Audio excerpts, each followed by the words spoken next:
பயிற்சி 5.1 பாருங்கள். அதில் வந்து நமக்கு இந்த நாற்கரத்தின் பரப்பு சம் இருக்குல்ல, அந்த சம் போடலாம். அதில் பாருங்கள், இப்போ 5வது கணக்கு தான். 5வது கணக்கில் ஒரு 2 கணக்கு இருக்குது. அதில் ஃபஸ்ட்டு கணக்கு. ஸோ இந்த நாற்கரத்தின் பரப்புன்னு கேட்டாலே முதல்ல நம்ம கிராஃப் வரையணும். இந்த கிராஃப் வரைஞ்சி பார்த்ததுக்கப்புறம் தான் நம்ம எழுதணும். பாருங்கள், இந்த பக்கம் -9 வரைக்கும் இருக்குது எக்ஸில். அதே மாதிரி ப்ளஸ் பக்கம் வந்து 1 2 தான். அப்போ ப்ளஸ் பக்கம் கம்மி பண்ணிக்கலாம், மைனஸ் பக்கம் அதிகம் பண்ணியிருக்கலாம். மிஸ்டேக் பண்ணிட்டேன்னா சரி, பரவாயில்ல. இப்போ இந்த பக்கம் -2 -4 போடலாமா? -2 -4 -6 -8 -10. அதே மாதிரி இந்த பக்கம் 2 4 6 8. அதே மாதிரி ஒய் பக்கம் பார்த்திங்கன்னா மைனஸ் நம்பரில் 4 வரைக்கும் இருக்குது ப்ளஸ். அப்போ இது -1 -2 -3 -4. இங்கே 1 2 3. ஓகேவா? இப்போ பாருங்கள், இப்போது -9 -2ங்கும்போது -9 இங்கே -2 இங்கே. இது -9, -2. அடுத்து -8ல் -4. அடுத்து பார்த்திங்கன்னா 2ல் 2. ஸோ 2ல் 2ங்கும்போது இங்கே.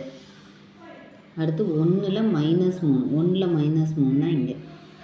இப்போ இந்த இது குறித்தா தான் நமக்கு தெரியும். இப்போ பாருங்கள், இந்த இதை இணைச்சி பார்த்தோம்னா கரெக்டாக வருதா? ஓகே. இப்போ நமக்கு நம்பர் வந்து நம்ம ஃபஸ்ட்டு இது எடுத்தோம்னா 2வது இது, 3வது இது, 4வது இது. இல்லை ஃபஸ்ட்டு இது எடுத்திங்கன்னா 2வது இது, 3வது இது, 4வது. இப்படி ரவுண்ட் இப்படி தான் வரணும்.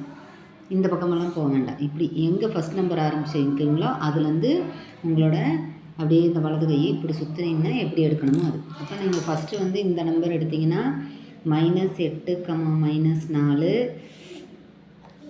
அடுத்தது 1, -3. அடுத்து 2, 2. அடுத்து -9, -2. இப்படி தான் எடுத்துக்கணும். இப்போ நம்ம நாற்கரத்தின் பரப்புக்கு போகலாம். ஸோ இதில் ஃபார்முலாவை ஃபஸ்ட்டு எழுதுங்க.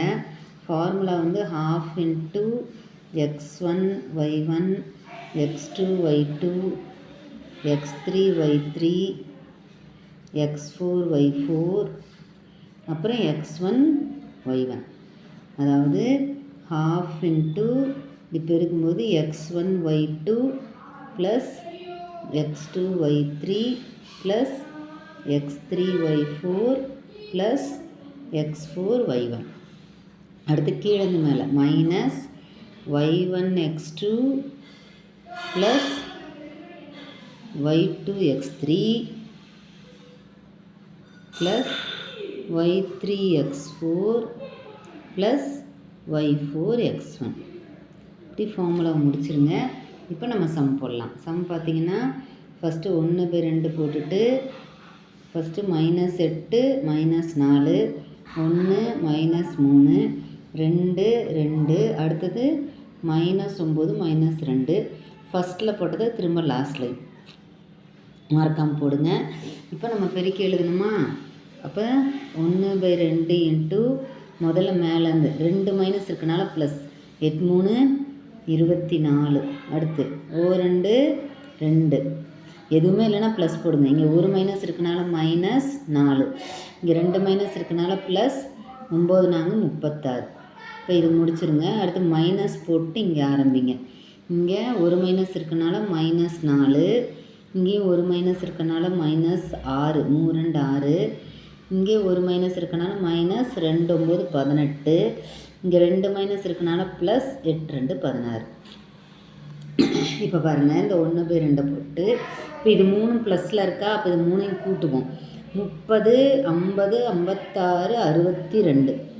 இந்த -4 மட்டும் மைனஸில் இருக்கா? இப்போ 62ல் 4 போச்சு அப்படின்னா 58. அடுத்து இந்த மைனஸ் போட்டுக்கோங்க. திரும்ப இங்கே வாங்க. இது 3மே மைனஸில் இருக்கா? அப்போ இது 3ஐயும் கூட்டலாம். 18 28. அப்போ -28. -28ல் +16 போச்சுன்னா மீதி எவ்வளோ? 8ல் 6 போச்சுன்னா 2 2ல் 1 போச்சுன்னா 1. இப்போ -28. மைனஸ் நம்பர் பெருசுங்கிறதுனால இது மைனஸில் போட்டுக்கணும். ஓகேவா? இப்போ அது பார்த்திங்கன்னா இந்த 2 மைனஸ் சேர்ந்து ப்ளஸ் ஆகிடுமா? இப்போ 12 இன்ட்டு 58 + 12 கூட்டினீங்கன்னா 12 இன்ட்டு